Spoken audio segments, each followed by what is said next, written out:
Svi znamo da je do pre par godina prank video bio veoma popularan žanr u YouTube zajednici. Napraviš nešto glupo, zajebeš nekog u javnosti, snimiš sve to, objaviš i dobiješ preglede. Veća glupost, više pregleda. 2017. se pojavio prank koji je odskočio od miliona drugih. Odlično isplaniran, odlično izveden, ali sa neverovatnim posledicama po sve koji su u njemu učestvovali. Ovo je priča o tome kako je međunarodni prank postao međunarodna zavera.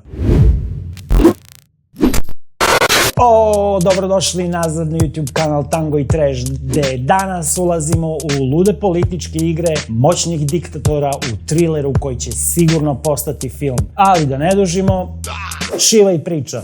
12. februar 2017. godine. Hard Rock Cafe u Kuala Lumpuru u Maleziji. 25-godišnja Siti Aisyah sedi u baru okružena svojim novim prijateljima koji su poznati producenti. Konobarica prilazi i donosi tortu, na njoj su upaljene sveće i cela grupa joj peva rođendansku pesmu. Dok duva svećicu, Siti osjeća neopisivu zahvalnost i ne želi apsolutno ništa konkretno, jer sve što ikada mogla da zamisli je upravo dobila. Siti je poreklom iz gradića usred indonezijske džungle. Ona je najmlađa od 3 deteta iz siromašne porodice koja je toliko siromašna da jednostavno nisu mogli čak ni da joj priušte srednje obrazovanje. Morala je da ostane sa roditeljima i da radi da bi uopšte mogli da skrpe kraj sa krajem. Siti se već udavala, naravno neslavno što bi se reklo. Iz braka ima sina, ali ih je muž ostavio i nije pružao nikakvu finansijsku niti bilo kakvu drugu potporu. Siti mora da napusti zemlju u potrazi za poslom, koji bi joj omogućio upravo da prehrani sina i porodicu.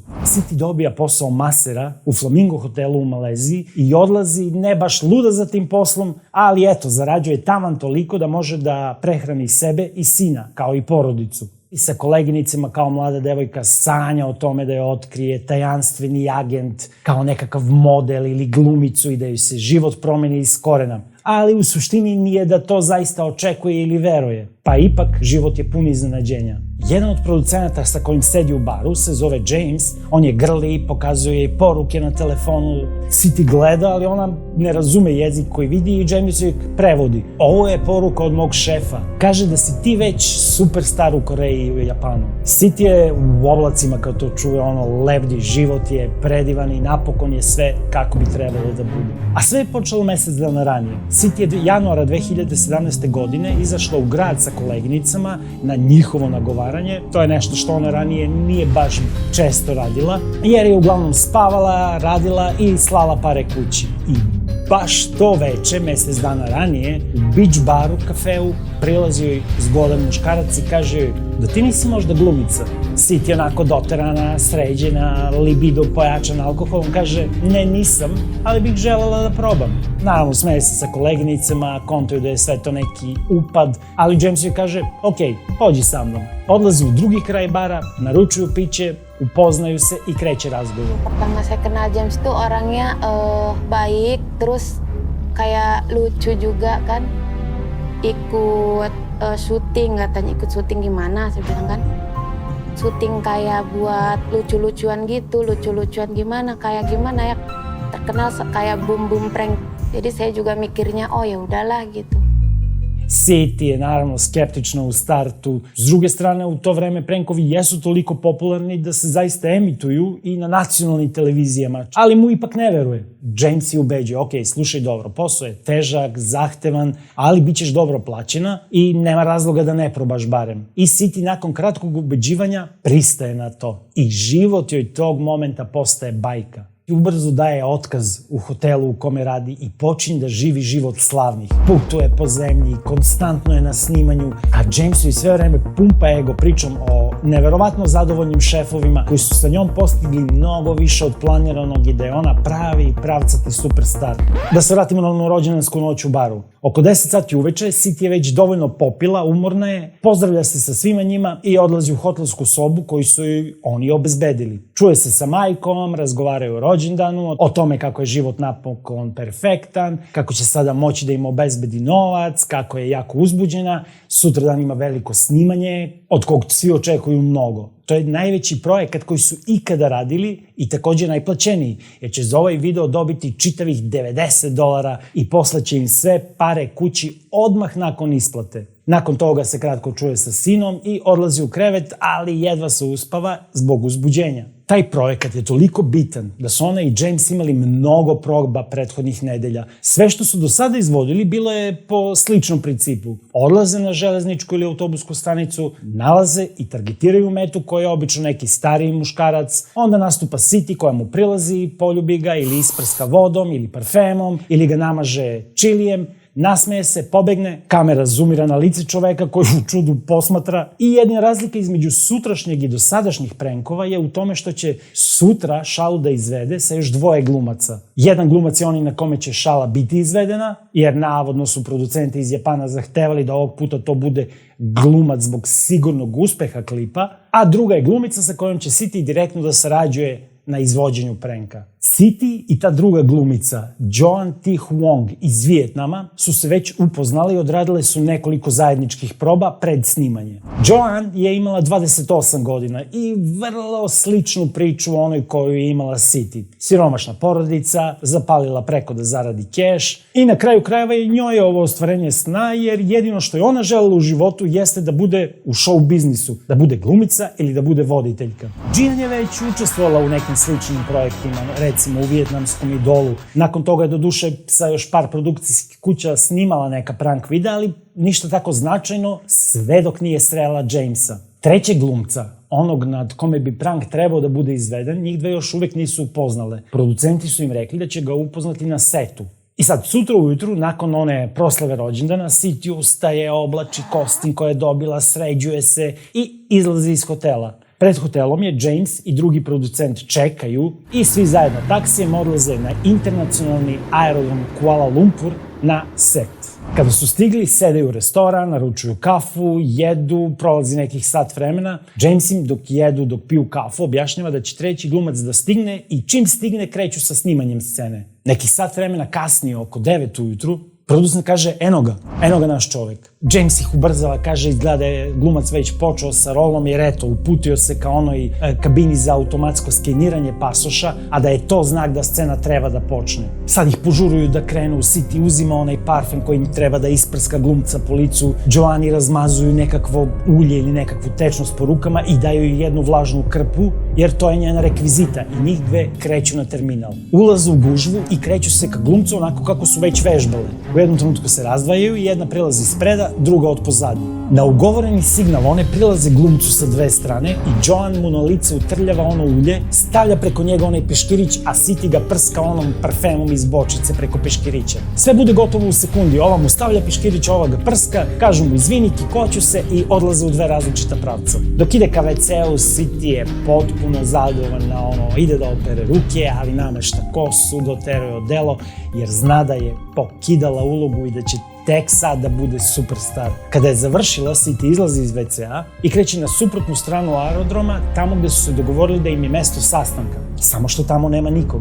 City gleda na sat, proverava poruke, možda su stigli, možda su već uzeli taksi, pa sad nju čekaju i ona nakon nekog vremena odlazi na taksi čekalište. Ali ni tamo nema nikog.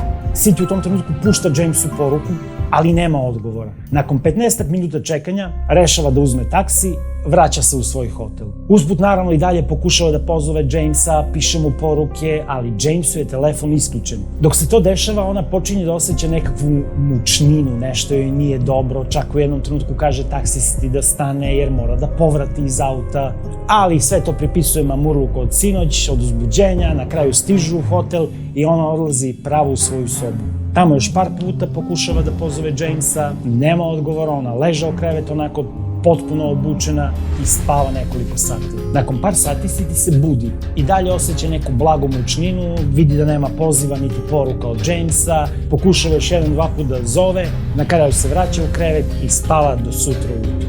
Naravno, ujutru se budi, osjeća se mnogo bolje, proverava telefon, ali i dalje ništa. I sad ona počinje da razmišlja, da nisam nešto možda uradila loše, možda James ne želi da mi odgovori, ali opet, čak i da sam nešto mnogo upropastila, prosto nema smisla da me ignorišu tek tako. Na kraju krajeva to su ljudi s kojima sam provela poslednjih mesec dana i sve je bilo u apsolutnom redu. kako ceo dan prolazi, kako i niko ne odgovara, City se smorila ko leš, onako potpuno razočarana, donosi odluku da sedne, da zajebe sve i da se vrati kući kod svoje porodice. Spakuje se i kreće na aerodrom. Stigla je na aerodrom i kreće da ulazi kroz ona vrata i prvo primećuje nekakvo komešanje i gužvu koja se stvara na aerodromu. Ona dok se probija kroz masu okreće se da vidi kakva je to drama i vidi da šestorica do zuba naoružanih pandura trči baš ka njoj. Prilaze joj, stavljaju joj lisice i njoj sad prolazi kroz glavu da je to u stvari prank i da James u stvari sve ovo namestio i da sad nju snimaju negde iz prikrajka. Okreće se ka policajcu i kaže mu, a prankujete me, a? Međutim, policajac je gleda onako ozbiljno i kaže, ne, ovo je vrlo ozbiljno. I kad je objasnio zašta je terete i šta se dogodilo, bukvalno samo što se nije skljokalo. Terus polisi itu tiba-tiba bangun, kamu tahu nggak apa yang kamu lakuin, katanya. Kamu itu terlibat pembunuhan oleh adiknya presiden. U suštini, kad su izvela onu svoju tačku sa krpom i prskanjem preko lica, one su se okrenule i otišle u različitim pravcima. Ali ono što se glumcu dogodilo je bilo da mu je jako pozlilo, da je otišao kod obezbeđenja aerodroma i požalio se na celokupnu situaciju i kako mu je jako loše. Žalio se i na strašne bolove i tih par radnika ga odvodi do aerodromske ambulante gde se samo srušio na pod i dobio napad. Brzo mu daju injekciju, prebacuju ga ambulantnim vozilom i kreću ka bolnici. I na putu do bolnice umru. City i John to nikako nisu mogli da znaju. Nakon razdvajanja njih dve su imale slične postupke. Oprale su ruke, otišle na mesto sastanka, nikoga nisu srele, vratile su se u svoj hotel. Ono što su James i drugi producenti uradili nakon uspešno izvedenog pranka je to da su zapalili na avion i otišli odmah iz zemlje. Jer ono što se ispostavilo je da su oni u stvari nedeljama vodili dvostruki život, živjeli su kao producenti popularne emisije dok su zapravo sve vreme obučavali City i Joan da obave kompleksnu i rizičnu tajnu misiju, jer njih dvojica su u stvari bili severnokorejski tajni agenti na zadatku. Jebi ga, naravno da epizode koje su snimali nikada nigde nisu obavljene. To je sve bio je deo jednog velikog plana, njih dve su sve vreme bile obučavane od strane tajnih agenata koji su želeli da sve protekne u apsolutnom redu, a i želeli su da se uvere da njih dve neće odustati u poslednjem trenutku. Ona tečnost koju su mazale na ruke i onaj parfem kojim su prskale glumca, u stvari su bili sastojci smrtonosnog nervnog gasa koji se zove VX. Sad, pojedinačno ti sastojci koje su koristile kao rekvizite nisu opasne same po sebi, ali njihova kombinacija je vrlo smrtonosna. James i drugi producenti su ih zato i naučili kako da naprave miks koji će glumca i da ubiju, a ubile su ni manje ni više nego Kim Jong-una, polubrata severnokorejskog diktatora Kim Jong-una. Sebelum kejadian ini terjadi, saya nggak tahu menau tentang Kim Jong-un. Nggak nyangka bisa sejauh ini terlibat kasus pembunuhan gitu. Može se reći da je to bilo jedno od najlukavijih političkih ubistava u skorijoj istoriji, a veruje se da je naručilac bio upravo Kim Jong-un. City i John su naravno uhapšene, osuđene za ubistvo, što je po malezijskim zakonima automatska smrtna kazna. Međutim, optužbe su povučene kada je istraga otkrila da su i one zapravo same bile žrtve tajnih agenata. Čak su i kamere pokazale da su nonšalantno šetale po aerodromu, potpuno nesvesne koliko su smrtonosne supstance kojima su bile u kontaktu. Producent James, čije je prave ime Ri Yi-u, i onaj drugi producent nikada nisu pronađeni, a Severna Koreja i do dan danas negira bilo kakvu umešanost u to ubistvo.